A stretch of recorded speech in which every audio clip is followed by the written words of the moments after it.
క్రీస్తు రాకడ ఎప్పుడు రాబోతుంది అనే విషయాలు మీతో మాట్లాడబోతున్నాను. ప్రియులారా, జాగ్రత్తగా విందాం. నేను 40-45 నిమిషాలు మాట్లాడతాను. అంతకు మించి బాగా ఆ పరిశుద్ధాత్మ ప్రేరేపణ ఇస్తే ఇంకొక 10-15 నిమిషాలు, అనగా 1 అవర్, అంటే ఒక గంట. అందుకే ఆరాధన కూడా మనం తక్కువ సమయంలోనే 11:33 నిమిషాలు అవుతుంది సమయం. మనం 12:30 కల్లా ఈ ఆరాధన ముగించుకొని వెళ్ళిపోబోతున్నాం. అపోస్తుల కార్యాలు 1వ అధ్యాయం 11వ వచనం. అపోస్తుల కార్యాలు 1వ అధ్యాయం 11వ వచనం. దయచేసి బైబిల్ ఉన్నాయిగా, బైబిల్ తెరవండి. ఆ మాటలు నాకు చదివి సహాయం చేయండి. గలిలయ మనుషులారా, మీరు ఎందుకు నిలిచి ఆకాశం వైపు చూచున్నారు? మీ యొద్ద నుండి పరలోకమునకు చేర్చుకొనబడిన ఈ యేసే ఏ రీతిగా పరలోకమునకు వెలుట మీరు చూస్తున్నారో ఆ రీతిగానే ఆయన తిరిగి వచ్చునని వారితో చెప్పెను. ఆమేన్. తల పైకెత్తి దయచేసి నా వైపు చూడండి కాసేపు. ఇక్కడ అపోస్తుల కార్యాలు 1వ అధ్యాయంలో చాలా విషయాలు ప్రభు మాట్లాడటం. ఇది ఎప్పుడు జరిగిందంటే, యేసుక్రీస్తు మరణించిన తర్వాత ఆయన ఈ లోకంలో జన్మించి 33.5 సంవత్సరం జీవించి ఎన్నో మహిమ కార్యాలు, అద్భుతాలు 3.5 సంవత్సరంలో తండ్రి పనిచేసి ఆఖరికి యవన దశలోనే, యవన ప్రాయములోనే 33 సంవత్సరాల వయసులోనే ప్రభు అయిన క్రీస్తు కపాలం అనే స్థలం, అనగా గొల్గొతా కల్వరి కొండపై ఆయన మేకులకు కొట్టబడి ఆఖరి బొట్టు వరకు తన ప్రాణాన్ని ఇచ్చి మరణించిన తర్వాత మరి యేషోబు అనే ఒక ధనవంతుడు తన కొరకు మొలిపించుకున్నటువంటి సమాధిని యేసుక్రీస్తు కొరకు ఇవ్వటం, సమాధిలో ఆయన్ను పెట్టడం. శుక్రవారం యేసు ఇంచుమించు 3 గంటల సమయంలో పెద్ద కేక వేసి, తండ్రి ఆ ఆత్మని చేతికి అప్పగిస్తున్నాను అని చెప్పి ప్రాణము విడిచెను. శుక్రవారం ఆయన సమాధి చేయబడిన తర్వాత శనివారం సమాధిలో ఉన్నాడు. ఆదివారం ఉదయం చీకటి ఉండగానే యేసు తిరిగి లేచాడు. తిరిగి లేచిన సంగతి అనేక మందికి ఆయన కనిపించాడు. 12 మంది శిశువులకు, మగ్దలేని మరియా, ఇంకా అనేక మంది స్త్రీలు. అంతేకాదు ఒకే సమయంలో ఇంచుమించు 500 మంది యేసుక్రీస్తును చూశారు. ఆయన సజీవుడై లేచిన తర్వాత, ఆయన పునరుద్ధానుడైన తర్వాత, మరణాన్ని గెలిచి తిరిగి లేచిన తర్వాత ఈ లోకంలో 40 రోజులు ఉన్నాడు. ఎన్ని రోజులు? 40 రోజులు ఆయన శిష్యులతో అనేక ప్రాంతాల్లో తిరుగుతూనే ఉన్నాడు. అనేక మందికి కనిపించాడు. 40 రోజుల తర్వాత ఆయన నమ్ముకున్నవారు, ఆయన ఏర్పాటు చేసుకున్నవారు, ఎన్నుకున్నవారు, అనాథలుగా విడువనని వాగ్దానం చేసిన దేవుడు అనేక విషయాలు బోధించిన తర్వాత బేతనీయ వరకు తీసుకొని వెళ్ళి, ఎక్కడి వరకు? బేతనీయ వరకు తీసుకొని వెళ్ళి, లోకా శుభవార్త 24వ అధ్యాయం 50వ వచనంలో బేతనీయ వరకు వాళ్ళని తీసుకొని వెళ్ళి వారి మీద చేతులుంచి ఆశీర్వదించి ఆయన ఆరోహణం కావటం మనం చూస్తాం. ప్రియులరా, లోకా గారే అపోస్తుల కార్యాలు కూడా రచించారు అంటుంటారు. ఈ అపోస్తుల కార్యాలు కూడా లోకా గారే. లోకా ఒక వైద్యుడు. లోకా శుభవార్త చాలా అద్భుతంగా రచయిత అయిన, ఉన్నది ఉన్నట్టుగా యేసుప్రభు శిష్యుడైతే ఆయన కానే కాదు. లోకా గారు ఎవరు? యేసుప్రభు శిష్యుడు కానే కాదు. మార్కు ఒకడు, లోకా ఒకడు, యేసుప్రభు శిష్యుడు కాదు. అపోస్తులు బోధించినప్పుడు, అపోస్తలుడైన పౌలు గారు బోధించినప్పుడు వీళ్ళు యేసుక్రీస్తు నమ్ముకున్నారు. వీళ్ళు క్రీస్తు యొక్క జననము, క్రీస్తు యొక్క మరణము, క్రీస్తు యొక్క పునరుద్ధానము, క్రీస్తు యొక్క రాకడ గురించి కూడా చక్కగా వివరించగలిగిన వారు. మార్కు సువార్తకుడు, తర్వాత లోకా సువార్తకుడు, ఇక మత్తయ్య, తర్వాత యోహాను, వీళ్ళు యేసుప్రభు శిష్యుళ్ళు. వినండి, ఈ లోకా గారు ఇక్కడ చదవండి 50వ వచనం. 24వ అధ్యాయం లోకా శుభవార్త 50వ వచనం. ఆయన వారిని బేతనీయ వరకు తీసుకొని పోయి చేతులు ఎత్తి వారిని ఆశీర్వదించి, ఆయన వారిలో నుండి ప్రత్యేకించబడి పరలోకమునకు ఏమయ్యాడు? ఆరోహణమయ్యను అని ఇక్కడ రాశాడు. ఇదే ఆ వచనాలు, ఈ మాటలే ఇప్పుడు ఇందాక మనం చదువుకుంది కూడా. అపోస్తుల కార్యాలు 1వ అధ్యాయం నుంచి మీరు చూసినట్లయితే చక్కగా వివరించుకుంటూ వచ్చిన ఆ రచయిత, ఈ యొక్క గ్రంథాన్ని రచించిన వాడు తిన్నగా కిందకు వచ్చేవరకు అంటాడు చాలా విషయాలు. యేసుప్రభు 1వ అధ్యాయం అపోస్తుల కార్యాలు 3వ వచనం. ఆయన శ్రమ పడిన తరువాత 40 రోజుల వరకు, ఎన్ని రోజులు? యేసుక్రీస్తు పునరుద్ధానుడైన తర్వాత, యేసుక్రీస్తు తిరిగి లేచిన తర్వాత, యేసుక్రీస్తు మరణాన్ని జయించి ఆయన మృత్యుంజయుడు అయిన తర్వాత ఈ లోకంలోనే, ఈ భూమి మీదనే 40 రోజులు ఉన్నాడు. అనేక మందికి కనిపించాడు, అనేక మందితో మాట్లాడాడు. ముఖ్యంగా ఆయన నమ్ముకున్న 12 మంది శిష్యులు ఉన్నారు. వాళ్ళల్లో ఒకడు యూదా ఇస్కరియోతు చచ్చిపోయాడు. ఈ 11 మందిని మాత్రము చాలా అద్భుతంగా బలపరిచాడు. ఇలా వీరితో చాలా విషయాలు మీరు ఈ భూమి మీద ఉన్నప్పుడు జాగ్రత్త విషయాల్లో మనం చెప్తుంటాంగా, తల్లిదండ్రులు పిల్లలకు చెప్పే చాలా విషయాలు. ఆయన అందరిని నమ్మదు, అందరి దగ్గరికి వెళ్ళదు. నేను చాలా అనుభవించాను. చాలా జాగ్రత్తలు ఆ తల్లి ఈ భూమిని వదిలిపెట్టి లేక ఇక్కడి నుంచి వెళ్ళాల్సిన సమయం ఏర్పాటైనప్పుడు, లేక ఏదైనా ఊరికి ప్రాంతానికి వెళ్ళాల్సి వచ్చినప్పుడు ఎన్నో జాగ్రత్తలు పిల్లలకు చెప్తారు. అదే మన తండ్రి అయిన యేసు కూడా చేసింది. తన బిడ్డలకు చాలా జాగ్రత్త విషయాలు చెప్పాడు. కానీ పరిశుద్ధాత్మ మీ మీదికి వచ్చినప్పుడు మీరు శక్తి పొందుతారు. ఈ వచనంలో మీరు శక్తి పొందుతారు, యెరూషలేమును బూదియ గంతములో నా సాక్షులుగా నిలవండి అన్న విషయాలు ఆయన బతికి ఉన్నప్పుడు మత్తయి సువార్త 28వ అధ్యాయంలో సర్వలోకానికి వెళ్ళి సర్వ సృష్టికి సువార్తను ప్రకటించమన్న మాట ఇక్కడ కూడా మనం చూస్తాం. ఇలా మీరు బూది గంతముల వరకు నా సాక్షులుగా నిలవండి అన్న మాట, ఆ మాట ఈ మాట ఒకటే. ఇవన్నీ బోధించిన తర్వాత ఒక్కసారిగా మీరు ఎప్పుడైనా గమనించారా? యేసుప్రభు వెళ్తుంటే వెళ్ళాల్సి వచ్చినప్పుడు ఎవరు ఇష్టపడతారు? వెళ్ళిరా ప్రభు అని చెప్తారా? చెప్పండి. దూరా దేశం మీ భర్త మీ భార్య వెళ్ళాల్సి వచ్చింది, దూరా ప్రాంతం మీ భర్త ఉద్యోగం ఎత్తి వెళ్ళాల్సి వచ్చింది. వెళ్ళేటప్పుడు ఎలా ఉంటారు? నవ్వుతా పంపిస్తారా? ఒక పక్క కళ్ళల్లో నీళ్లు, బాధ. నా భర్త మరలా 6 నెలలు అక్కడ ఉండాలి, సంవత్సరం అక్కడ ఉండాలి, 2 నెలలు అక్కడ ఉండాలి. ఆ కొడుకు వెళ్తున్నప్పుడు చూడండి బాధ. అలాగనే యేసుప్రభు శిష్యులు కూడా యేసు వెళ్ళాల్సి వచ్చినప్పుడు వారిని దీవించి ఆయన పట్టుకొని ఏడ్చుంటారు, బాధపడి ఉంటారు. అయ్యా నువ్వు వెళ్తే మేము బతకలేమని ఉంటారు. అలాంటి సందర్భంలో వాళ్ళు నిరాశతో ఉన్నప్పుడు, కలవరంతో ఉన్నప్పుడు, యేసు లేడు అని జీర్ణించుకోలేని పరిస్థితి గుండా వెళ్ళాల్సి వచ్చినప్పుడు 2 మనుషులు 11వ వచనం అపోస్తుల కార్యాలు. గలిలయ మనుషులారా, మీరు ఎందుకు నిలిచి ఆకాశం వైపు చూస్తున్నారు? మీ యొద్ద నుండి పరలోకమునకు చేర్చబడిన ఈ యేసే ఏ రీతిగా పరలోకమునకు వెలుట మీరు చూస్తున్నారో ఆ రీతిగానే తిరిగి వచ్చును. పైన 9వ వచనం ఉన్నది 2 మనుషులు అనగా, మరొక తర్జుమా మనం వెళ్తే బైబుల్ తర్జుమాలకి వెళ్తే 2 దేవదూతలు అని రాయి. వీళ్ళ బాధను గమనించినటువంటి దేవుడు, వీరి నిరాశను గమనించిన దేవుడు, వీరి కలవరాన్ని గమనించిన దేవుడు 2 దేవదూతలు లేక 2 మనుషులు వారికి కనిపించి, ఎందుకు మీరు బాధపడుతున్నారు? ఏ విషయంలో మీరు కలవరపడుతున్నారు? ఎందుకు మీరు కలత చెందుతున్నారు? ఆయన వెళ్తున్నాడు అనుకుంటున్నారు, కానీ తిరిగి మరలా ఏ రీతిగా వెళ్తున్నాడో అదే రీతిగా యేసు రాబోతున్నాడు. ఆర్మో స్ట్రాంగ్ తెలుసా మీకు? ఎవరైనా ఆర్మో స్ట్రాంగ్ గారు అంటే చెప్పండి. ఎవరైనా ఎక్కడికి వెళ్ళాడు? చంద్రమండలానికి ముందుగా వెళ్ళినవాడు, ఏమండి అంతరిక్షంలోకి వెళ్ళినవాడు ఈ వ్యక్తి వెళ్తున్నప్పుడు పత్రికా విలేకరులు ఆయన భార్య దగ్గరికి వచ్చి, అమ్మ మీ భర్త ర్యాకెట్లో వెళ్ళిపోతున్నాడు, అంతరిక్షానికి వెళ్తున్నాడు కదా, వెళ్ళేటప్పుడు నీకు ఎలా అనిపిస్తుంది? అది చాలా పొగతో నిండిపోయింది, మంటలతో వెళ్తూ ఉంది, ర్యాకెట్ దూచుకొని వెళ్తూ ఉంది, నువ్వు సంతోషంగా ఉన్నావా వెళ్తుంటే? నీ భర్త అంతరిక్షంలోకి వెళ్తాం, నీకు ఏమనిపిస్తుందంటే ఆమె ఇచ్చిన జవాబు ఏంటో తెలుసా? ఆ విలేకరులతో, నాకు ఇప్పుడు కాదు సంతోషం, నా భర్త తిరిగి మరలా వస్తాడు చూడు, అప్పుడు నేను హ్యాపీగా ఉంటాను, సంతోషపడతాను.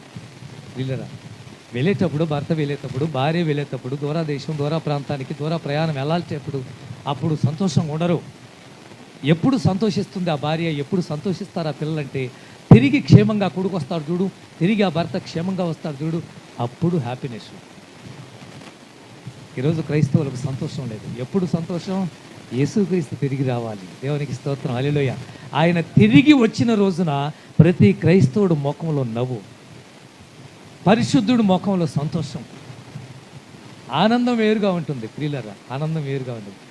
ఏ రీతిగా ఆయన వెళ్ళాడో, ఏ రీతిగా ఆయన వెళ్ళాడో అదే రీతిగా మరలా రాబోతున్నాడు అని 2 మనుషులు వారిని ధైర్యపరుస్తారు. గమనించండి రీతి, ఏ రీతిగా.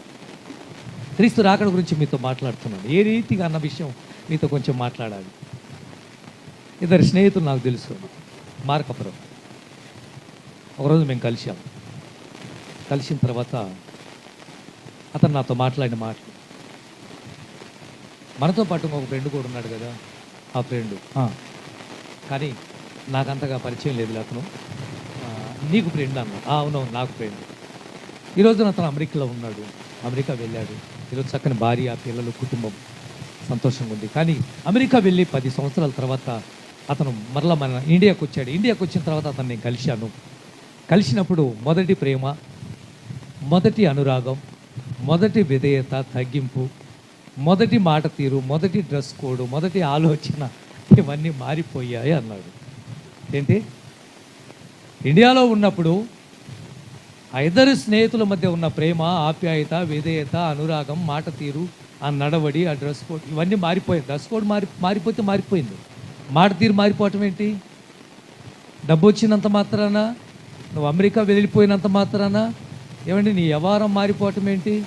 నువ్వు అప్పుడు ఎలాగ ఉన్నావో ఇప్పుడు అలాగనే ఉండాలి.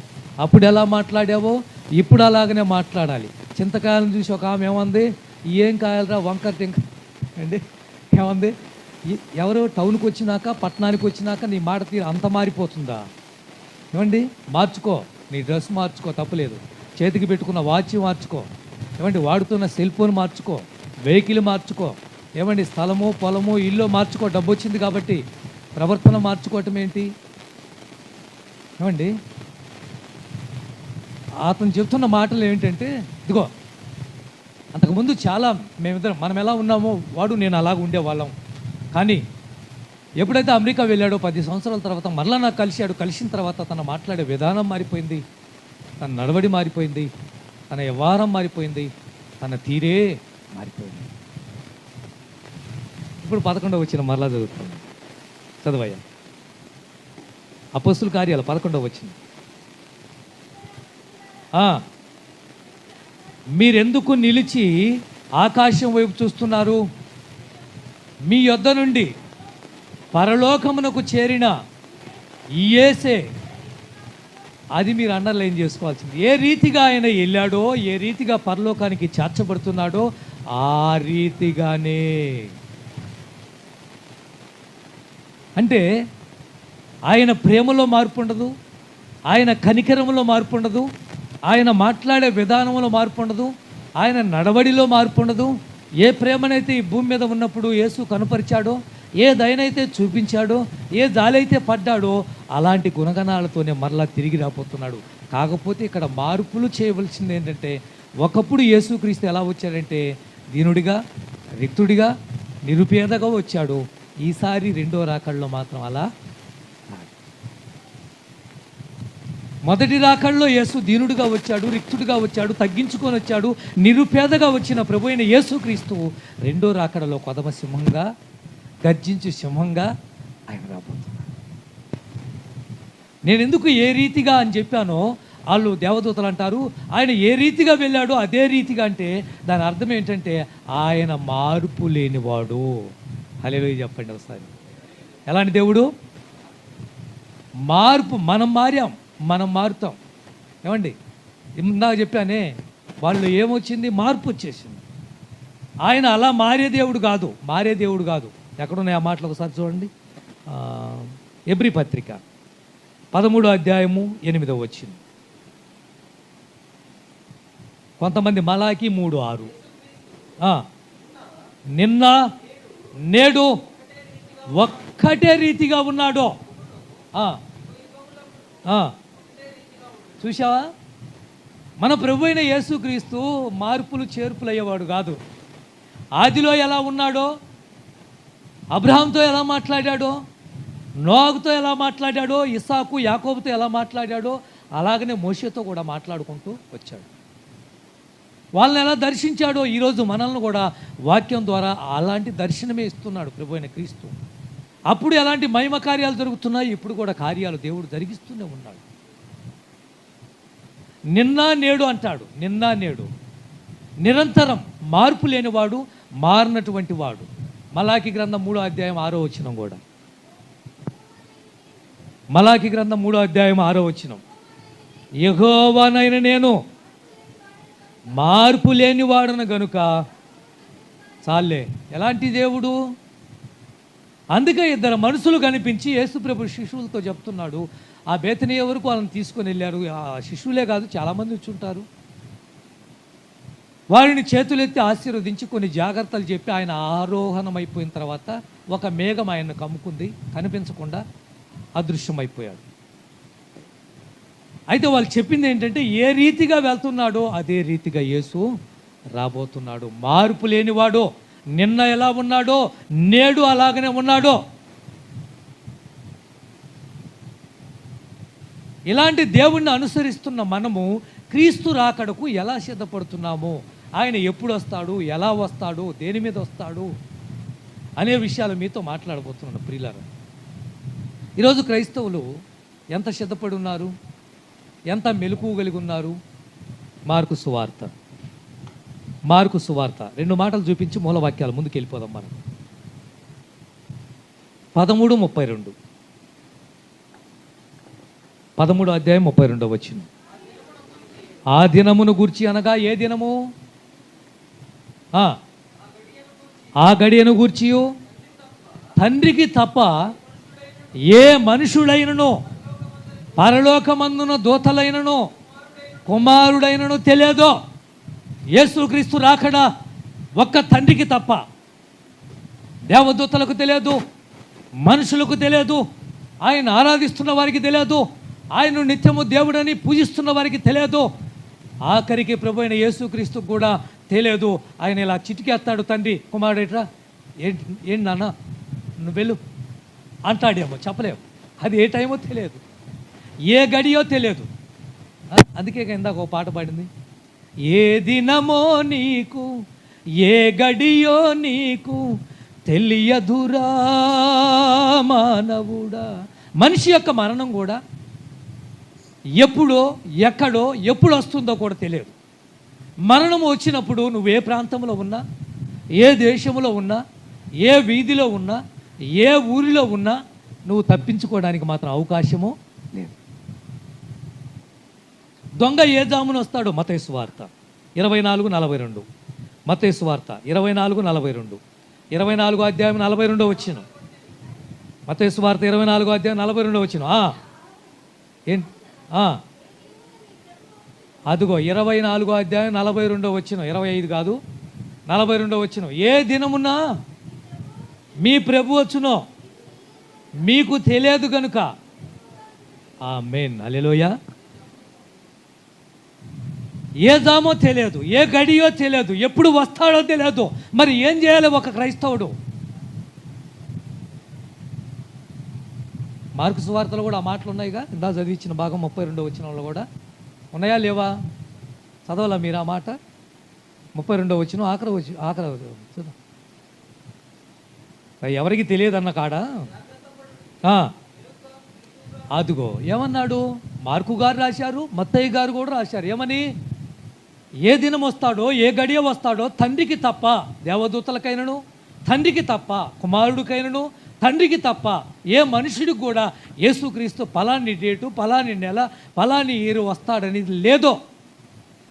ఇందాక చెప్పానే, యేసుక్రీస్తును తండ్రి అయిన దేవుడు కుమారుడు ఎట్రా అంటాడు, రాగానే ఇంకా భూమి మీదకి వెళ్ళు అంటాడు, అనొచ్చు.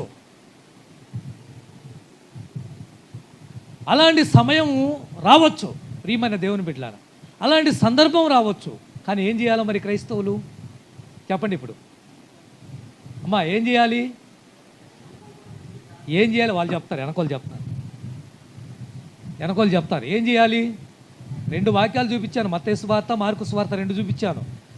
మీరు ఆగండి, వాళ్ళు చెప్తారు. అమ్మా పుల్లమ్మ ఆంటీ చెప్పు, ఏం చేయాలి?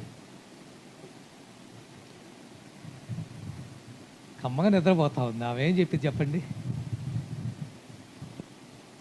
2 వచనాల్లో మీకు చూపించిన మాట ఏంటో తెలుసా? ఎప్పుడో తెలియదు, కానీ మీరు మాత్రం ఒకటి చేయండి. ఏంటి? ఇప్పుడు ముందు వాళ్ళు చెప్తారు. అది 2 వచనాల్లో మెలకువగా ఉండండి.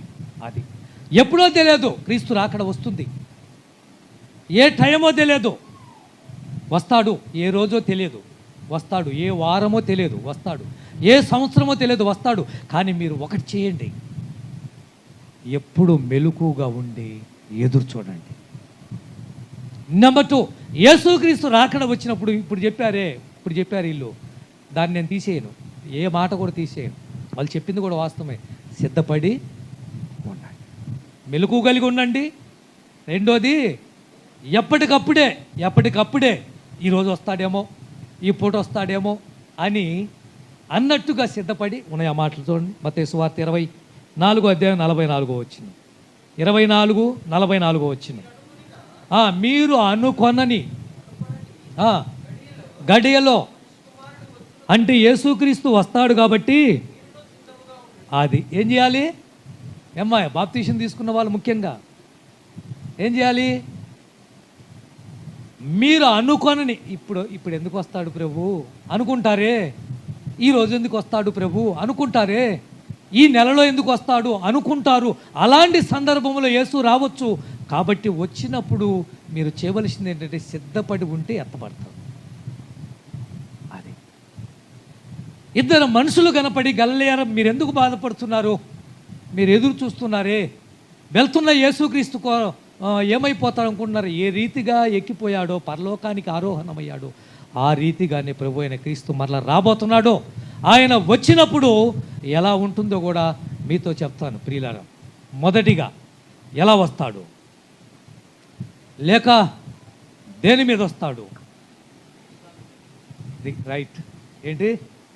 మెగారూరుడై అని రాయబడింది. చదవండి ఆ మాట. మొదటి మాట, 3 మాటలు అన్నానుగా. మొదటి మాట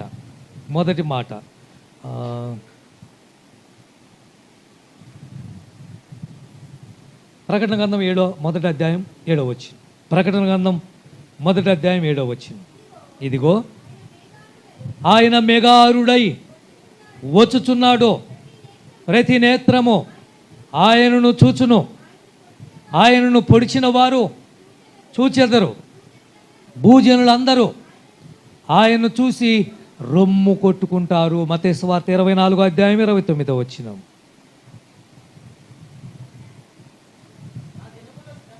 ఆ దినములలో శ్రమ ముగిసిన వెంటనే చీకటి సూర్యుని కమ్మును, చంద్రుడు కాంతినివ్వడు, ఆకాశము నుండి నక్షత్రాలు రాలిపోతాయి,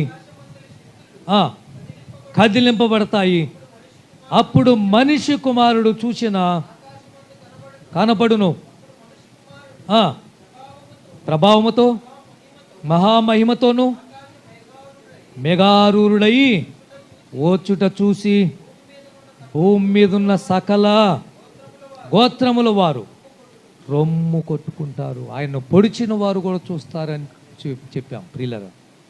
ప్రతి నేత్రము యేసుక్రీస్తుని చూడబోతుంది. ఎలా చూడబోతుందంటే ఆయన వచ్చేది మేఘాల మీద, ఆయన రావాలనుకుంటుంది మేఘాల మీద. మేఘం తెలుసా? ఎంతమంది తెలుసు మేఘం తెలుసా? చేతులు చూపియండి. మాకు మేఘాలు తెలుసండి. ఎలా ఉంటాయి మేఘాలు? వర్షం కమ్ముకొని వస్తుంది చూడండి, దాన్నే మేఘం అంటారు.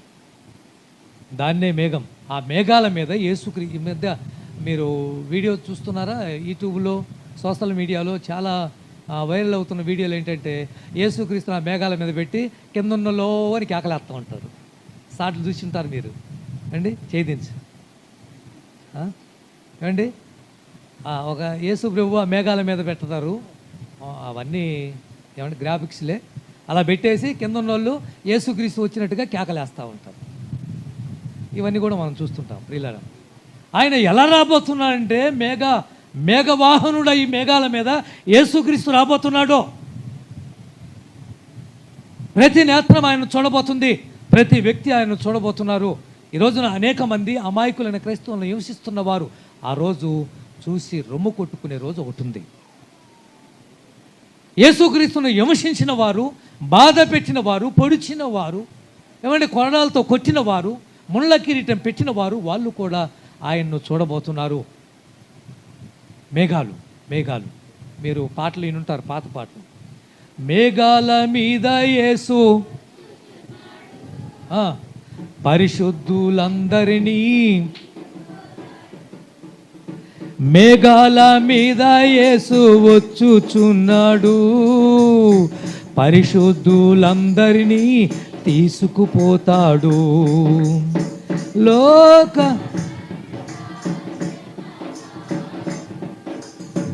విడువబడుట బహుఘోరం. యేసు రాజుగా, అందరూ పాడాలి.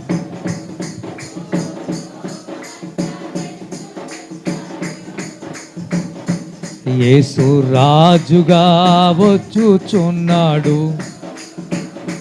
భూలోకమంతా. ఆ పాట తీసి పెట్టండి నాకు, ఈరోజు పాడుకోవడానికి బాగుంటుంది అండి. యేసుక్రీస్తు రాకడ వచ్చినప్పుడు అనేక మంది కాదు, అందరూ చూడాల్సిందే. ఆయన మేఘాల మీద మేఘాలూరుడే వచ్చినప్పుడు ప్రతి నేత్రం ఆయన చూచును. మేఘము ఎందుకు మేఘాన్ని ఆయన వాహనంగా చేసుకున్నా అంటే, మేఘము ఆ రోజున ఇశ్రాయేలు ప్రజలు ఎండవేడిమిలో వెళ్తూ ఉన్నప్పుడు ఆయన మేఘాన్ని పంపి, పగలు మేఘస్తంభమై వారు ఎంత దూరం ప్రయాణం చేస్తే చల్లని నీడండి. చూడండి ఇప్పుడు ఎలా ఉంది చూడండి వాతావరణం అండి. ఇప్పుడు చూడండి, ఒక మేఘం అడ్డుపడింది సూర్యుడికి. ఇప్పుడు చల్లగా ఉందా లేదా? చల్లగా ఉంది కదా. దీనికి కారణం ఏంటి? ఒక మేఘము సూర్యుడికి అడ్డుపడింది, అందుకే వెండబోయి చల్లటి వాతావరణం. నిర్గమాకాండంలో ఉంటాయి ఆ మాటలు. 13వ అధ్యాయం, నిర్గమాకాండం 13వ అధ్యాయం 22వ వచనం.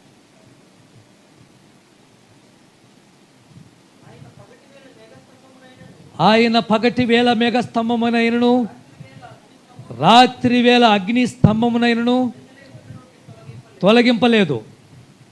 అయిపోయిందా? ఏంటట? పగటి వేళ మేఘస్తంభము ఆయన తొలగిపోలేదు. ఈ మేఘము, ఇదే నిర్గమాకాండం 14వ అధ్యాయం 34వ వచనం ఉంటుంది. ఈ మేఘము దేవుని మందిరం అంతా నిండినట్టు కనిపిస్తుంది. 34వ వచనం, 14 నిర్గమాకాండం, లేదా 14 40 చూడు, 40 34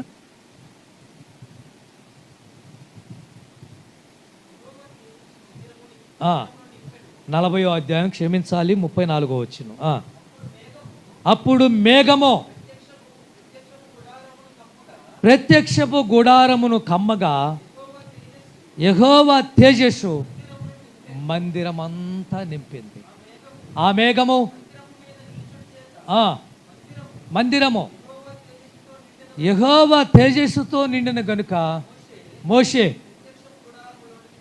అది ఆ మేఘము ఎప్పుడైతే అక్కడికి వచ్చి ప్రత్యక్షమైందో, ఆ మేఘం మందిరం మీద ఎప్పుడైతే ఆవరించిందో, ఆ మేఘం మందిరం అంతా ఎలా నింపిందో, ఆ మోషే గారు ఆ ప్రత్యక్షపు గుడారంలోకి వెళ్ళలేకపోయాడు.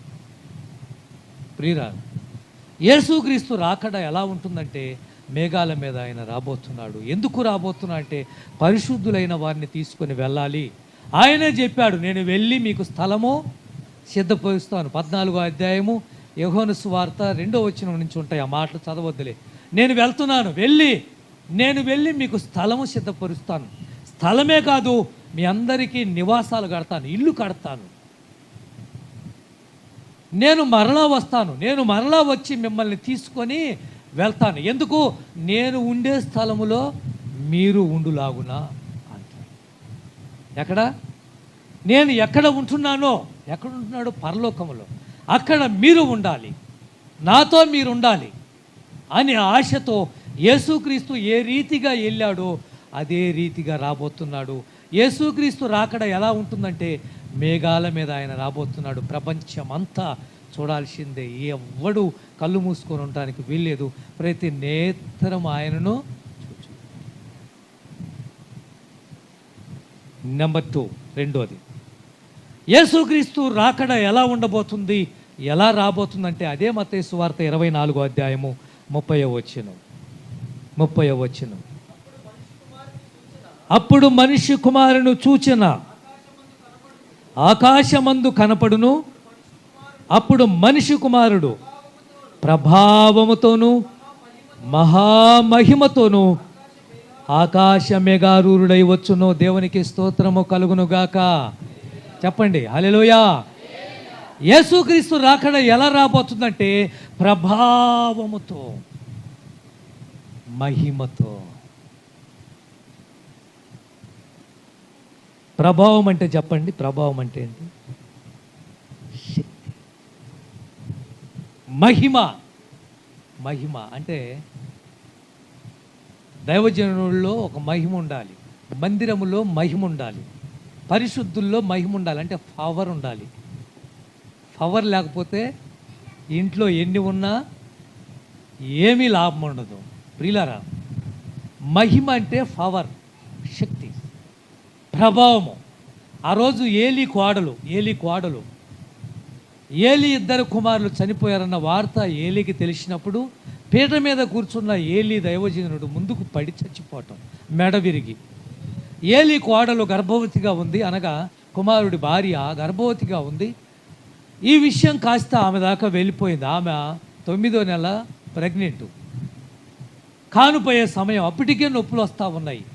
ఈలోపు ఆమె నొప్పులు వచ్చి బిడ్డను కన్నది. ఈలోపు ఒక వార్త వచ్చింది. ఏంటంటే, మందసము ఫిలిష్తీయులు ఎత్తుకొని పోయారు, నీ భర్త చచ్చిపోయాడు అన్న విషయం ఆమెకు తెలిసింది.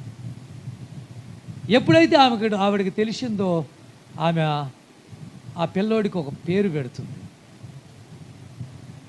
అక్కడ రాయబడిన మాట ఏంటంటే, ప్రభావం వెళ్ళిపోయాను అని రాయబడి 4వ అధ్యాయంలో, ఏది మొదటి సమయాల కన్నా 4వ అధ్యాయంలో ఆఖరి వచ్చిన అనుకుంటాను. ప్రభావం వెళ్ళిపోయాను అంటే చదువు ఎన్నో వచ్చిన 22వ వచ్చిన 4వ అధ్యాయము మొదటి సమయాల గ్రంథము 22వ వచ్చిన ప్రభావము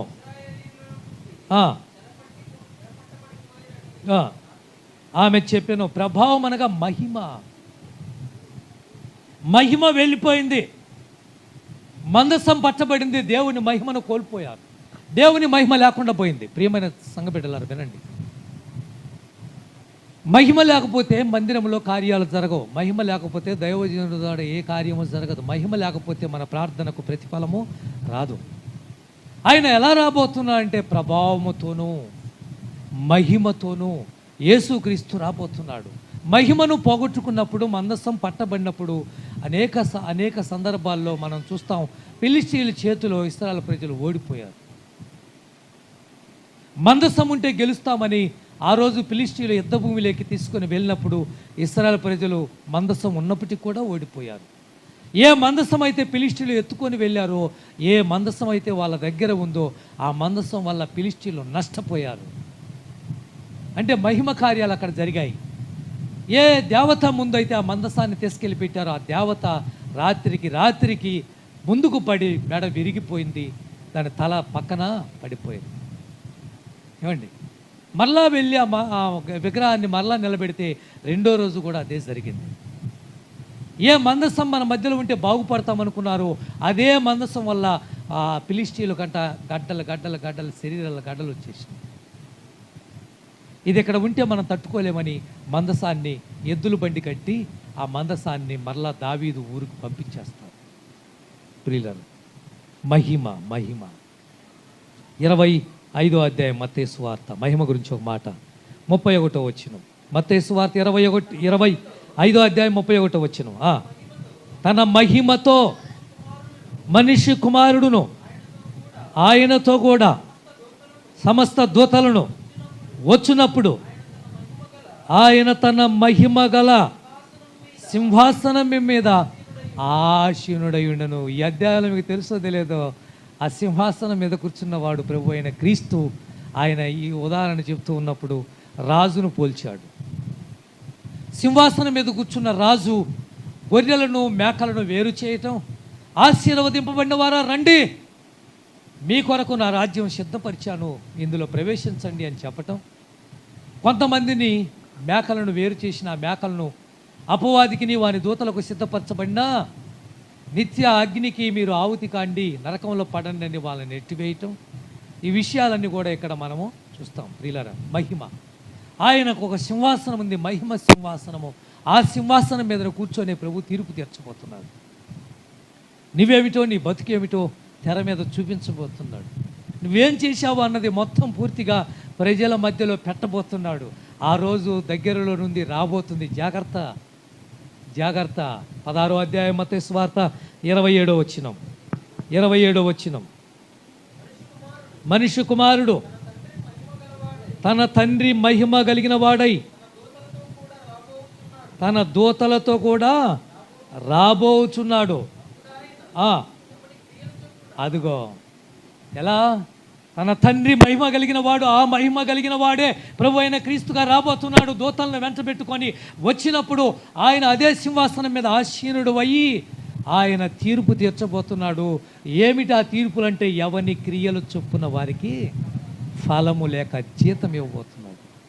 అందుకే బ్రతుకు జాగ్రత్త. ఎలా పడితే అలా తిరిగితే, ఏది పడితే అలా మాట్లాడితే, ఏది పడితే అది చూస్తే, ఎక్కడ పడితే అక్కడికి వెళ్తే జరిగే నష్టము రేపొద్దున కనిపిస్తుంది. ఫలితాన్ని నువ్వు అనుభవించాల్సి వస్తుంది. హిందువులు ఒక మాట అంటారు, కర్మ ఫలము అంటారు. ఏమంటారు? మా కర్మ కొద్ది అనుభవిస్తున్నాం అంటాం. మనం చేసిన పాపానికి ఫలితము ఆ కర్మ ఫలమే. ప్రియమైన సంగమా, యేసుక్రీస్తు రాకడ ఎలా ఉండబోతుందంటే, ఎలా రాబోతుందంటే మేఘాల మీద రాబోతున్నాడు. యేసుక్రీస్తు తన ఇదిగో ప్రభావంతోనూ మహిమతోనూ. ఎప్పుడైనా మీరు ప్రార్థన చేసేటప్పుడు విన్నారా? ఎప్పుడైనా దేవుణ్ణి స్తుతించేటప్పుడు చూశారా? మన నోట వచ్చే మాట మహిమ ఘనత ప్రభావం ప్రభు కలుగును గాక అంటుంటాం. ఏంటి? మహిమ ఘనత ప్రభావము అని ఆయన్ను స్తుతిస్తుంటాం. ప్రార్థనలో కూడా ఈ మాటను మనం గుర్తు చేసుకుంటాం. మన దేవుడు మహిమ కలిగిన దేవుడు. ఓసన్న గారి పాటల్లో మహామహిమతో నిండిన ఒక పాట ఉంటుంది. ఏం పాట? మహామహిమతో నిండిన అనే పాట. చాలా అద్భుతంగా ఉంటుంది ఆ పాట. రమేష్ గారు పాడారు. ప్రియులారా, ఆయన మహిమతో వచ్చినప్పుడు ఎవరిని క్రియలు చొప్పున వానికి తీర్పు తీర్చబోతున్నాడు. గొర్రెలను మేకలు, గొర్రెల్లో నుండి గొల్లవాడు గొర్రెలో నుండి మేకలను వేరు చేసినట్టుగా పరిశుద్ధుల్లో నుండి అపవిత్రులను దేవుడు ఏరు చేసే రోజు రాబోతుంది. రక్షింపబడిన వారిలో నుండి రక్షణ లేని వారిని పక్కకు తీసే రోజు రాబోతుంది. ఏమంటే గురుగుల్లో నుంచి కలుపు మొక్కలను వేరేసే రోజు రాబోతుంది. చాట ఎత్తి తూరుపాత పెట్టి గట్టి విత్తనాలను ఆయన నిల్వ చేసే రోజు రాబోతుంది. తూరుపాత పెట్టినప్పుడు తాలు విత్తనాలను బయటికి వేసి అగ్నిలో కాల్చే రోజు రాబోతుంది. ఈరోజు మనమేమో భయం లేకుండా, భయం లేకుండా, భక్తి లేకుండా, శుక్రవారం ప్రార్థన లేకుండా, ఏమండి విజ్ఞాపన కూడికలో నువ్వు కలుసుకోకుండా, సంఘముతో సావాసం చేయకుండా, ఏమిలే ఈ లోక సంపాదన ఎంతసేపు ఉన్నా డబ్బు డబ్బు డబ్బు. ఆత్మీయ జీవితం ఏమైపోతుంది? యేసుక్రీస్తు రాకడకి నేను ఎలా ఉన్నాను అనే ఆలోచన మాత్రం ఆత్మీయులు ఏమి పట్టించుకోకుండా తిరుగుతున్నాం. కీర్తనలు 24:8 వచ్చింది. కీర్తనలు 24. ఈ మాట ఎప్పుడు చదువుతాం చెప్పండి? మీకు ఎప్పుడైనా గుర్తుందా? ఈ మాటలు ఎక్కడ చదువుతాం చెప్పండి? 24వ అధ్యాయంలో ఉన్న మాటలు ఎప్పుడు ఎక్కడ చదువుతాం? అది అక్కడ ఒక గృహప్రవేశమైనప్పుడు రుబ్బెన కటింగ్కు ముందుగా బయటే ఉండి, సంఘమంతా బయటే ఉండి, సేవకుడు బయటే ఉండి ఎదురుగా నిలబడి ఈ మాటలు చదువుతాం. ఇప్పుడు చదువు బాబు. మహిమ కలిగిన ఈ రాజు ఎవడు? యెహోవా. గుమ్మములారా ఎత్తండి. యేసుక్రీస్తు రాకడ సమీపంగా ఉంది, తలపైకి ఎత్తండి. గుమ్మములారా అన్న మాట కోసమే ఆ ఇంటి దగ్గర గృహప్రవేశం, నూతనమైన గృహం కట్టుకున్న వారి ఇంటి ముందు నిలబడి ఈ మాట చదువుతామో, ఈ మహిమ కలిగిన రాజు నీ ఇంట్లోకి రావాలని ఆశిస్తున్నాడు. గుమ్మములారా తలపైకి ఎత్తండి, తలుపులారా తెరుచుకోండి అన్నట్టుగా ఉంటాయి ఈ మాటలు. మరి మనము యేసుక్రీస్తు మహిమ కలిగిన రాజుగా రాబోతున్నాడు. ఎవరి మహిమ కలిగిన రాజు? సైన్యములకు అధిపతేనా యెహోవా. దేవునికి స్తోత్రం. హల్లెలూయా. ఆ రోజు యేసు ప్రభు రూపాంతరం కొండ మీదకి వెళ్ళినప్పుడు అక్కడ ఒక గొప్ప మహిమ. రూపాంతరం కొండ మీదకి వెళ్తాడు యేసుక్రీస్తు. యెహోను, యాకోబును, పేతుర్ని అంటబెట్టుకొని కొండ మీదకి పైకి వెక్కిన తర్వాత ఆయన ముఖము సూర్యుని వలె ప్రకాశించను. ఎలా? ఆయన ముఖము, అమ్మ ఇటు చూడండి, పొల్లమ్మ ఇటు చూడండి, తల్లి ఇటు చూడండి, మీరేం మాట్లాడుతున్నారు? ఆయన ముఖం ఎలా ఉంది? సూర్యుని వలె. ఆయన వస్త్రాలు దగ్గ దగ్గ దగ్గ దగ్గ దగ్గ దగ్గ దగ్గ మిర్చి మహిమ. ఇవన్నీ చూసిన పేతురు అంటాడు, ఎక్కడ ఉందామా ఇంకా ఇంటికి కిందకు వద్దా అంటాడు. అండి ఎక్కడ ఉంటాయి ఆ మాటలు? వద్దులే, చదవద్దు. 17వ అధ్యాయం మత్తయి సువార్తలు ఉంటాయి. మొదటి వచ్చినాం కానీ చదువుకొని ఇంటికి వెళ్ళాక ఆయన కొండ మీదకి వెళ్ళటం, ఆయన ముఖం సూర్యుని వల్లే ప్రకాశించటం, ఆయన వస్త్రాలు దగదగ మెరిచిపోవటము, మహిమను అక్కడ చూడటము, ఈయన నా ప్రియకుమారుడు అని దేవుడు మాట్లాడటము, ఇవన్నీ కూడా రూపాంతర కొండ మీద మనం చూస్తాం. అందుకే దాని కొండకు పేరు రూపాంతరం, అంటే మహిమ కలిగిన కొండది. మొదటిగా యేసుక్రీస్తు రాకడ ఎలా రాబోతున్నాడు చెప్పండి? మేఘాల మీద. నెంబర్ 2, రెండోది ప్రభావముతోనూ మహిమతోనూ రాబోతున్నాడు. మూడో మాట చెప్పి నేను ముగింపుకు తీసుకొని వస్తాను. మూడో మాట దశలోనికి రాసిన పత్రిక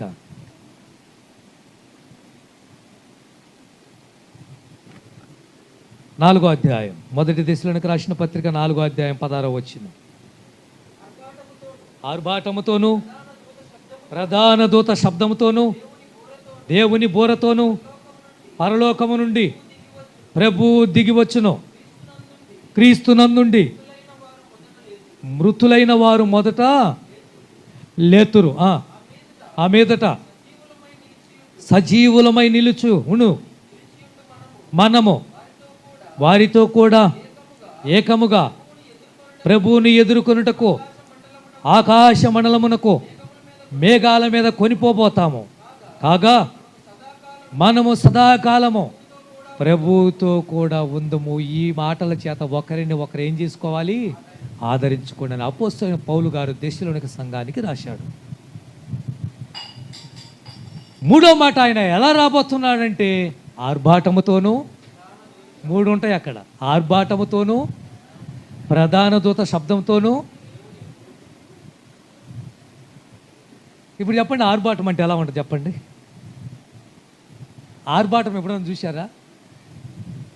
ఇంట్లో పెళ్ళి, కొడుకుతో కూతురుతో పెళ్ళి, మీరే చెప్పండి ఎంత ఆర్భాటం చేస్తారు?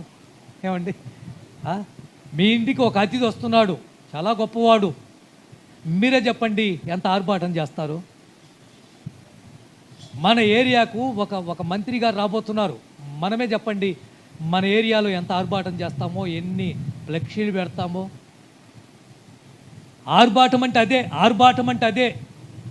ఇంకా దీనికి ఇంకొక మాటను తొడిగిస్తే మేళ తాళాలతోనూ అది ఆర్భాటం. ఏమండి, మేళ ఊరేగింపు, ఓ డ్రమ్ములు, ఓ యేసుక్రీస్తు రాకడ ఎలా ఉండబోతుందంటే ఆర్భాటమో. యేసుక్రీస్తు ఎప్పుడైతే రెడీ అయ్యాడో, రెండోది ఆర్భాటముతోనూ ప్రధాన దూతలతోనూ. ఏ దూతలు? ప్రధాన దూతలు ఎవరో చెప్పండి, ఇద్దరిని చెప్పండి నాకు. అది ప్రధాన దూతలు ఎవరు? మీకాయేలు, గాబ్రియేలు. వీళ్ళలోంచి ప్రత్యేకంగా తీసివేయబడిన వాడు ఎవడు? ప్రధాన దూత వాడు కూడా. ఎవడు? లూసిఫర్. వీళ్ళతో పోటీ పడిన వాడే ఒకప్పుడు, వీళ్ళకంటే గొప్పవాడే ఒకప్పుడు. అలా వాడు తుస్సును పోయింది. ఏం పోయింది? దేవునికి తిరుగుబాటు చేసి దేవునితో ఉండాలనుకున్నవాడు, దేవుని పైగా ఉండాలనుకుని ఆశపడ్డాడు. గర్వం నాశనం చేయబడి పాతాళానికి తొక్కబడ్డాడు. ప్రధాన దూతల శబ్దముతోనూ, ఇక ఆర్భాటం అన్నానే, ఇందాక చెప్పాను మేళతాళాలు, దేవుని బోరతోను. బోరలు ఊదుతూ ఉంటారు, ఊ అని ఊదుగా. మామూలుగా ఉండదండి యేసుక్రీస్తు రాకడా, సింపుల్గా ఉంటుంది అనుకుంటున్నారా? ఇందాక చెప్పానే, మొట్టమొదటిలోని గర్జించు సింహము, కొదమ సింహము. ఒకప్పుడు గొర్రె పిల్లగా తగ్గించుకొని వచ్చిన యేసుక్రీస్తు రెండో రాకడ ఎలా రాబోతుందంటే గర్జించు సింహము, గంభీరముతోను, ఆర్భాటముతోను, ప్రధాన దూత శబ్దముతోను, దేవుని బోరతోనూ ఆయన మేఘాల మీద రాబోతున్నాడు. ఆయన వచ్చినప్పుడు ఎలా ఉంటుందంటే మనుషులు ఆ ఉగ్రతను తాళలేక, ఆయన మహిమను చూడలేక, ఆయన ఎదుట నిలవలేక, 6వ అధ్యాయం ప్రకటన గ్రంథం 15వ వచనం చదవండి. ఆ మాట కూడా ముగిద్దాం, చదవండి. భూరాజులను, గనులను, శాస్త్రాధిపతులను, ధనికులను, బలిష్ఠులను, ప్రతి దాసుడు, ప్రతి స్వతంత్రుడు, ఆ కొండ గోళ్లను, బండ సందులను దాగుకొని సింహాసనాసీనుడై ఉన్న గొర్రె పిల్ల ఒక్కయు ఉగ్రత మహాదినము వచ్చెను, దానికి తాళజాలక మీరు మా మీద పడి ఆయన సన్నిధికిని గొర్రె పిల్ల ఉగ్రతకును మమ్మల్ని మరుగు చేయండి అని పర్వతములతోనూ కొండలతోనూ. చూసావా, ఎవరి ఇల్లు తెలుసా? సామాన్యమైన ప్రజలు కాదండి అక్కడ రాసిన వాళ్ళు.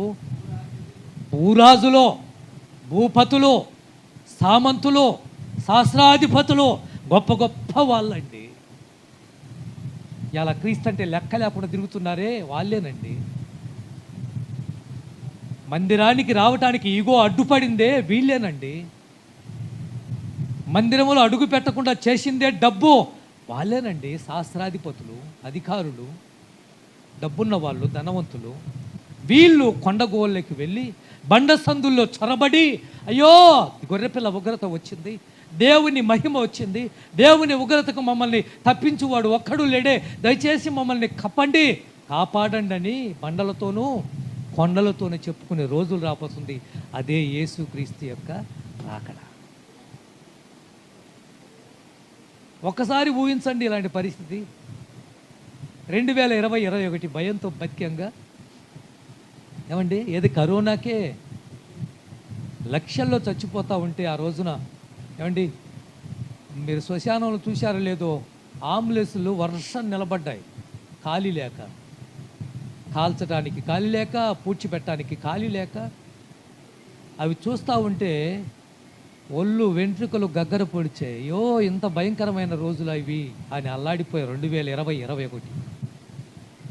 మరి యేసుక్రీస్తు రాకడ ఎలా ఉండబోతుంది అండి? క్రీస్తు రాకడ గురించి ఆర్భాటం లేదా నీకు? సిద్ధపాటు లేదా నీకు? మెలకువ లేదా నీకు? అదే అదే ఆ రోజు, యేసయ్య ఉగ్రత రోజు, 7 ఏళ్ల శ్రమల రోజు.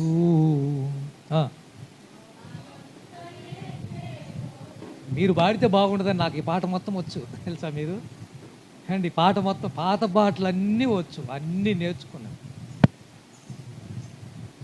ఆ రోజు ఏడ్చే రోజండి, బాధపడే రోజండి, అల్లాడిపోయే రోజండి, అలమటించే రోజండి. చెట్ల దగ్గరికి, గుట్టల దగ్గరికి, కొండల దగ్గరికి, మెట్టల దగ్గరికి, సందుల దగ్గరికి, బండల దగ్గరికి వెళ్ళి మమ్మల్ని కాపాడండి అని అడిగే రోజు. సూర్యుడు నలుపయ్యే రోజు, చంద్రుడు ఎరుపయ్యే రోజు. కొట్టు. సూర్యుడు చంద్రుడు ఎరుపయ్యే రోజు, భూకంపము కలిగే రోజు, దిక్కులేక రచే రోజు. భూకంపము కలిగే రోజు, దిక్కులేక రచే రోజు. ఆ రోజు శ్రమ నుండి తప్పించే నాదుడు లేడు. ఆ రోజు శ్రమ నుండి తప్పించే, అదే అదే ఆ రోజు, యేసయ్య ఉగ్రత రోజు, 7 ఏళ్ల శ్రమల రోజు, పాపులంతా ఏడ్చే రోజు. అదే అదే ఆ రోజు. ఆమేన్. ఈ ముగింపులో ప్రియమైన దేవుని బిడ్డ, ధనవంతులు ఏడుస్తారు, పాపులు ఏడుస్తారు, వ్యభిచారులు ఏడుస్తారు, దొంగలు ఏడుస్తారు. ఏమండి, సామాన్యులు కాదు, సామంతులు ఏడుస్తారు, శాస్త్రాధిపతులు ఏడుస్తారు. డబ్బున్న వాళ్ళందరూ ఆ రోజున రొమ్ము కొట్టుకుంటారు. అయితే యేసుక్రీస్తు వచ్చింది ఎందుకు తెలుసా? మన కోసం, పరిశుద్ధుల కోసం. ఆయన్ని ఇంతగా నిలబడి 2 గంటలు ఇక్కడికి వచ్చి ఓపికగా ఆరాధించి ప్రభు మాటల కోసం వేచి ఉన్నారే, మీకోసం, మిమ్మల్ని తీసుకొని వెళ్ళటానికే. మీలో నుంచి కలుపు మొక్కలన్నీ వేరుపడేశారు. గురుగులు అంటాడు. గురుగులు అంటే ఎప్పుడైనా చూశారో లేదో, పొలాల్లో ఉంటాయి ఏమండి, అంతంత గుబ్బలు పొడుగున పూతలు ఉంటాయి. ఈ కందిలో తర్వాత పత్తిలో వేసినప్పుడు అవి పెరుగుతాయి. అప్పుడు యజమాని వచ్చి మనుషులను పెట్టి అవన్నీ పీకి కుప్పేస్తాడు. కుప్పేసిన తర్వాత వాటిని తీసుకెళ్ళి ఎక్కడ పడుస్తారంటే ఎండిపోయిన తర్వాత అగ్నిలో కాల్చిపడేస్తాడు. అదే జరగబోతుంది. అయితే పరిశుద్ధులు ఉన్నారు చూడు, వాళ్ళని మాత్రం ఎలా కాపాడుతాడు? చదువుదాం మాటలు. మార్కు సువార్త 13:27 మార్కు సువార్త 13:27. టైం అయిపోయింది, త్వరగా. అప్పుడు ఆయన తన దూతలను పంపి భూమి అంతా మొదలుకొని ఆకాశ అంతం వరకు నలుదిక్కుల నుండి తాను ఏర్పరచుకుని వారిని, హల్లెలూయా చెప్పండి ఇప్పుడు, హల్లెలూయా. ఎవరిని వదిలిపెడతాడా? నిన్ను విడిచిపెడతాడు నిన్ను? ఏమండి నాకెందుకులు అనుకుంటాడా? ఆయన రాకడికి నీ పేరు గుర్తే, నువ్వు గుర్తే. ఇంతగా దేవుని సన్నిధిలో గడుపుతున్న నిన్నెందుకు వదిలేస్తాడో? ఆయన ఎవరినైతే ఏర్పాటు చేసుకున్నాడో, ఎవరినైతే పిలుచుకున్నాడో, ఎవరినైతే ఎన్నుకున్నాడో వారందరినీ పోగు చేయడానికి దేవదూతలను పంపిస్తాడు. వెళ్ళండి, పలాని ప్రాంతానికి వెళ్ళండి, పలాని కాలనీకి వెళ్ళండి, పలాని ఇంటికి వెళ్ళండి, వాళ్ళని తీసుకొని రండి, పోగు చేయండి, నా దగ్గర నిలబెట్టండి. కీర్తనలో కూడా ఒక మాట ఉంటుంది, 50వ కీర్తన 5వ వచనం, లాస్ట్ మాట అనుకుంటా.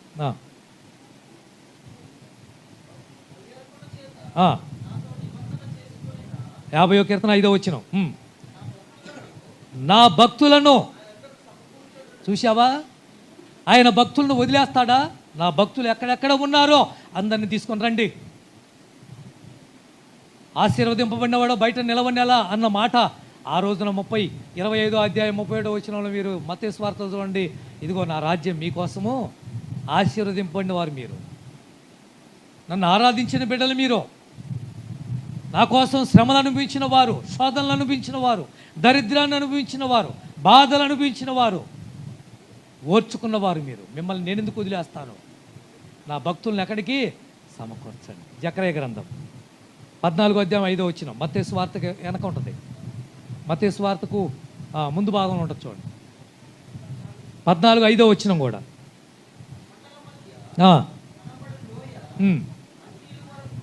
అంతొద్దు, నీతో కూడా లాస్ట్ మాట. పరిశుద్ధులు చదువు, అదే వచ్చిన వాళ్ళు ఆఖరి మాట చదువు. అప్పుడు నీతో కూడా పరిశుద్ధులు అందరూ వచ్చేదరు. దేవునికి స్తోత్రం. ఎవరితో? యేసుతో. ఆయన భక్తులను వదిలిపెట్టడు, ఏర్పరచుకున్న వాడిని వదిలిపెట్టడు. ఆయనే దేవుడని నమ్ముకున్న వారిని ఏ ఒక్కరిని కూడా యేసు వదులుకోండి. ఈరోజు నా డబ్బు శాశ్వతం కాదు, స్థలము పొలము శాశ్వతం కాదు, బంగారం వెండి శాశ్వతం కాదు. ఏమండి, యేసుక్రీస్తు రాకడా, ఆయన రాజ్యము శాశ్వతమైనది. నీ కొరకే సిద్ధపరిచాడు. ఎలా రాబోతున్నా అంటే మేఘాల మీద యేసు రాబోతున్నాడు. మరి నీ చేతిలో నుండి ఎత్తబడతావా, విడవబడతావా? ప్రభావంతోనూ మహిమతోనూ యేసు రాబోతున్నాడు. ఆ మహిమ కలిగిన దేవునితో ఉండాలంటే నీ చేతిలో నుండి నమ్మి బాప్తీసం పొందినవాడు రక్షింపబడు, నమ్మని వారికి శిక్ష విధింపబడు. ఆర్భాటముతోనూ ప్రధాన దూతతోనూ దేవుని బోరతోనూ యేసుక్రీస్తు రాకడ రాబోతుంది. పౌలు అంటాడు, సదాకాలం మనం ఆయనతో ఉండబోతున్నామని. నీ చేతిలోనుంది. లేదండి ఇంకా వాయిదాలు వేస్తున్నావా, ఇప్పుడు కాదండి అని ఒకవేళ నువ్వు ఈరోజు అనుకుంటున్నావా? అందుకే మొట్టమొదటిసారి నేను ఒక పాట పాడాను. ఆ పల్లవి పాడి నేను ముగిస్తాను చూడండి. ఏ దినమో నీకు ఏ గడియో నీకు అనే పాటలో ఈ వచ్చిన మీరు బాగా గుర్తుపెట్టుకోండి. ఈ లోక భోగాలు ఎంతో కాలం ఉండవురా, యేసయ్య రాకడకు గురుతులెన్నో జరుగుతుంటే. ఈ లోక భోగాలు ఎంతో కాలం ఉండవురా, యేసయ్య రాకడకు గురుతులెన్నో జరుగుతుంటే. నేడని రేపని వాయిదాలెందుకురా, నేడని రేపని వాయిదాలెందుకురా, వ్యర్థమైపోతావు ఓరన్నా, నరకములో పడతావు ఓరన్నా, వ్యర్థమైపోతావు, నరకములో పడతావు ఓరన్నా. ఏ దినమో నీకు ఏ గడియో నీకు ఏ దినమో నీకు, ఏ గడియో నీకు తెలియదురా మానవుడా, ఎరుగవురా మానవుడా. నెమ్మది లేకుండా ఎంత ధనము నీకున్నా, 2-3 తరములకు ఆస్తి నీవు కలిగి ఉన్నా, నెమ్మది లేకుండా ఎంత ధనము నీకున్నా, 2-3 తరములకు ఆస్తి నీవు కలిగి ఉన్నా, బ్రతుకున యేసయ్య నీకు లేకుంటే, బ్రతుకున యేసయ్య నీకు లేకుంటే వ్యర్థమైపోతావు ఓరన్నా, నరకములో పడతావు ఓరన్నా, వ్యర్థమైపోతావు ఓరన్నా, నరకములో పడతావు ఓరన్నా. ఏ దినమో నీకు, ఏ గడియో నీకు, ఏ దినమో నీకు, ఏ గడియో నీకు తెలియదురా మానవుడా, ఎరుగవురా మానవుడా. ఏమైపోతావో, ఎచ్చటికేగిపోతావో, ఏమైపోతావో, ఎచ్చటికేగిపోతావో తెలియదురా మానవుడా, ఎరుగవురా మానవుడా. హైలేష హైలో హైలేష, హైలేష హైలో హైలేష, హైలేష హైలో హైలేష. ఆమేన్. ఈరోజు నీకన్నా నాకన్నా భాగ్యవంతులు మరొకరు లేరు. గుర్తుపెట్టుకోండి, యేసుతో మనం ఉండబోతున్నాం శాశ్వతమైన రాజ్యం. నిత్యత్వము అంటే అర్థం తెలుసా మీకు? నాశనం అయిపోయేది కాదు, నిత్యము ఉండే దేశమే పరలోక దేశం. ఎన్నో కష్టాలు పడుతున్న సహోదరి, ఈ లోకంలో దరిద్రత, శ్రమ, అనారోగ్యం, అప్పులు, బాధలు, తిండికి గతి లేక ఇలాంటి ఇబ్బందులన్నీ పడుతున్నావంటే యేసు కోసం, యేసు రాజ్యం కోసం నువ్వు అన్ని కష్టాలైనా భరిస్తున్నావు. లేకపోతే ఎప్పుడో చచ్చిపోయేవాడివి, చచ్చిపోయే దాన్ని. యేసు వస్తాడు. ఈ లోకంలో ధనవంతుల కన్నా, భాగ్యవంతుల కన్నా, గనుల కన్నా, సామంతుల కన్నా, సహస్రాధిపతుల కన్నా నేనే భాగ్యవంతుడిని నువ్వు ఎరిగినట్లయితే మరి ఆ దేవుని దగ్గర ప్రార్థన చేయి. దేవుని రాకడికి మెలకువగా ఉండు, సిద్ధపడి ఉండు. ఆయన మేఘాల మీద వచ్చినప్పుడు ఆయనతో పాటు నా దేవుడు నిన్ను నన్ను ఎత్తుకొని పోవునుగాక. తల వంచండి, ప్రార్థన చేసుకుందాం. దయగలిగిన మా తండ్రి, పరిశుద్ధుడు అయిన మా రాజా, ఈ మాటలు విన్న ప్రతి ఒక్కరూ ఈ లోకము శాశ్వతమైనది కాదని, ఈ డబ్బు శాశ్వతంగా ఉండదని, ఈ ధన సంపదలు స్థిరమైనవి కావని ఎరిగి నీ రాజ్యం కోసం పాకులాడటానికి, నీ రాజ్యం కోసం మెలకువ కలిగి ఉండటానికి, నీ రాజ్యం కోసం సిద్ధపాటు కలిగి ఉండటానికి సహాయం చేయమని, మేఘాల మీద నువ్వు వచ్చినప్పుడు, ప్రభావంతో మహిమతో నువ్వు వచ్చినప్పుడు, ఆర్భాటముతో ప్రధాన దూతలతో దేవుని బోరతో నువ్వు వచ్చినప్పుడు, అయ్యా మా సంఘ బిడ్డలను మమ్మల్ని జ్ఞాపకం పెట్టుకొని నీతో ఉండే భాగ్యం ప్రసాదించమని యేసు నామములో ప్రార్థిస్తున్నాము తండ్రి.